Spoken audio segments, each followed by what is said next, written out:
Semua kita yakin bahwa Islam adalah agama samawi yang terakhir,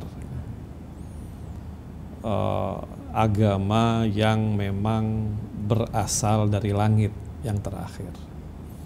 Karena pemirsa yang kami muliakan, ketika kita melihat fenomena agama di dunia ini, maka memang kita melihat agama itu terbagi kepada dua.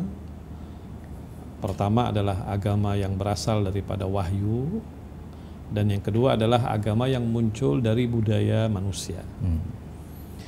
Nah, Islam adalah sebuah agama yang bukan muncul dari budaya Arab, sebagaimana Buddha misalnya muncul dari budaya Cina, atau Hindus muncul dari budaya India. Islam adalah sebuah agama yang datang berdasarkan wahyu daripada Allah Subhanahu wa taala. Dan kita sangat meyakini bahwa Islam adalah agama terakhir.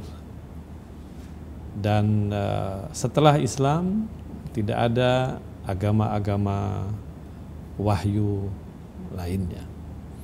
Allah Subhanahu wa taala berfirman, Al-yawma akmaltu lakum dinakum wa atmamtu alaikum ni'mati wa raditu lakumul islama dina. Hari ini aku sempurnakan bagi kalian agama kalian, dan aku ridha bagi kalian Islam sebagai agama kalian. Nah, Islam yang merupakan agama terakhir ini haruslah menjadi sebuah agama yang bertahan sampai akhir zaman, supaya Islam ini benar-benar menjadi sebuah agama universal. Artinya kita tidak boleh hanya mengklaim bahwa Islam itu adalah agama universal, Islam itu adalah agama untuk sepanjang masa dunia ini, gitu kan. Setelah itu tidak ada agama lain, dan seterusnya. Tapi dalam kenyataannya, misalnya Islam itu tidak bisa menjawab tuntutan zaman. Kan tidak boleh kontradiktif gitu kan. Betul sih. Dari satu sisi ketika kita berkata bahwa Islam itu agama universal, agama untuk selamanya, maka kita juga harus meyakini dan membuktikan bahwa Islam itu sebuah agama yang benar-benar mampu memenuhi tuntutan zamannya dan menjawab kebutuhan zamannya, gitu. Nah, karena itu Islam itu adalah agama yang harus sejalan dengan fitrah manusia. Ketika Islam berjalan dengan fitrah manusia itu tidak pernah berubah-ubah. Betul. Ya kan, fitrah manusia yang ada di zaman Nabi Adam dengan fitrah manusia yang ada pada zaman sekarang sama. Karena itu Islam harus sejalan dengan fitrah manusia, karena fitrah manusia tidak pernah mengalami perubahan. Itu satu. Yang kedua, harus rasional. Maksudnya harus benar-benar bisa difahami secara logis. Gitu. Sebab apa? Sebab yang namanya logika, yang namanya logis, dan yang namanya rasional itu tidak pernah berakhir atau tidak pernah tunduk pada zaman dan waktu tertentu. Jadi misalnya nggak mungkin kita bilang 2 tambah 2 itu 4 di zaman Nabi, tapi 2 tambah 2 itu tidak 4 di zaman sekarang. Karena itu tidak logis. Tidak mungkin kita bilang misalnya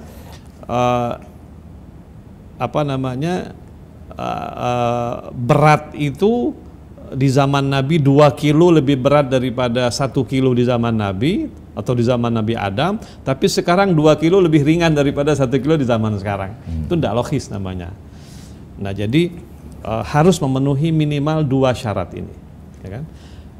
Saya ingin mengatakan bahwa Islam itu bukan hanya agama yang mengklaim bahwa universalitas dia dan kemampuan dia memenuhi kebutuhan zaman. Itu bukan sekedar klaim, tapi itu adalah realitas Islam.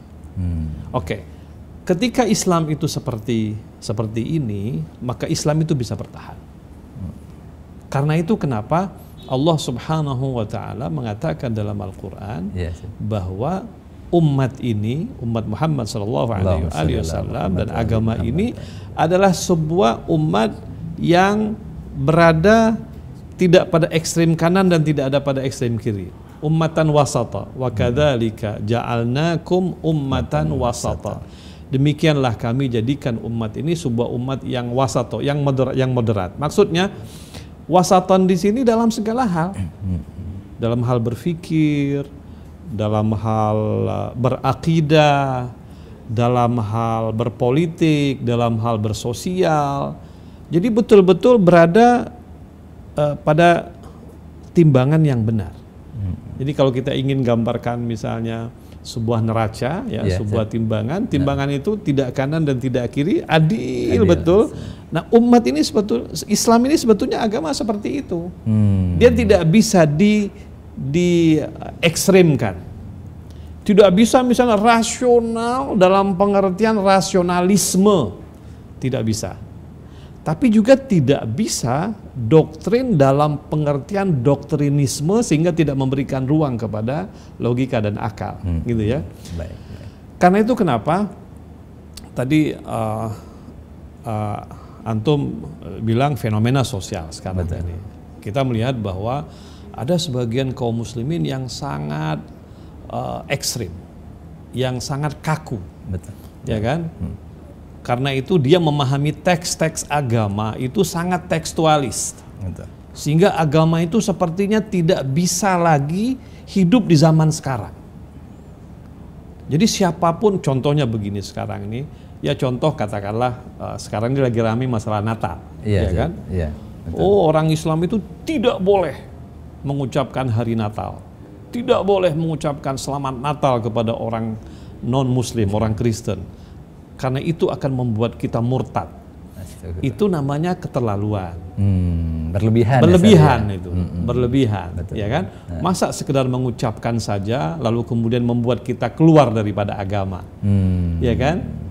Ada sebagian kelompok misalnya di dalam komunitas kita seperti kelompok, ya saya terus terang apa adanya gitu ya. Kelompok misalnya Salafi atau kelompok Wahabi mengatakan bahwa misalnya hormat bendera nggak boleh karena itu adalah syirik. Itu berlebihan. Jadi dari satu sisi kita tidak boleh menganggap Islam ini agama yang sangat tekstualis, tapi di sisi lain juga kita tidak boleh. Apa itu di sisi lain?